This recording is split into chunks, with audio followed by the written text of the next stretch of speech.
Всем привет! Меня зовут Алена, мне 28 лет. Я из самого солнечного города нашей страны. Спросите, какого? А вот и подсказка. Джамбул.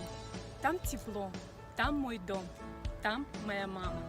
Именно эти слова произнес Василий Алибабаевич, играя в города, прославивший мой родной Тарас.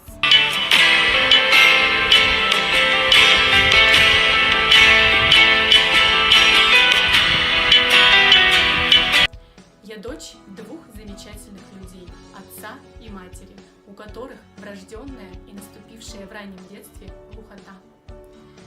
Они не имеют способности говорить голосом, но у них есть мы, их дети, и мы будем говорить их голосами. Встречались люди в моей жизни, которые задавали мне вопрос: а что, они умеют читать, писать, считать? Я отвечала: и не только, они более эмоционально развиты, креативны, трудолюбивы, несмотря на то, что их относят к категории людей с особыми образовательными потребностями. Спасибо им большое за мое достойное воспитание и начальный рост в профессиональном развитии. Я логопед, а это значит, речи людей я делаю богаче. Кстати, если вы думаете, что стать логопедом может любой, то вы ошибаетесь. Кому, как не мне, знать, кто такие люди с особыми образовательными потребностями.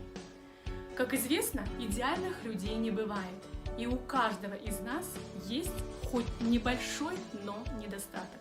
Конечно же, большинство недостатков мы можем не исправить, но замаскировать с помощью косметики либо одежды.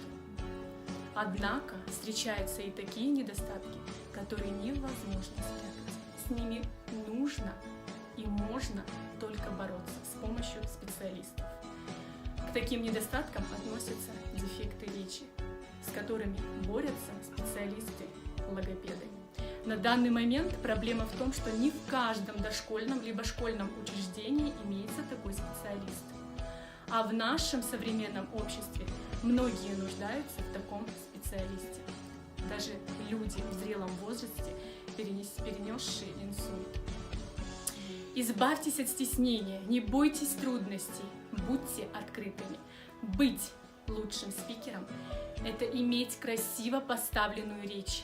Так давайте растить наше молодое поколение с красиво поставленной речью уже в раннем возрасте, прививая навыки, soft skills, знания и умения, которые необходимы для успешной работы в команде, будь это в раннем возрасте, юношеском, либо зрелом возрасте. Дайте возможность донести до людей, как это важно быть в первую очередь услышанным и понятым. Неважно, будет это сказано или показано. А как? Вы узнаете, если дадите мне возможность быть на большой сцене. Спасибо за внимание.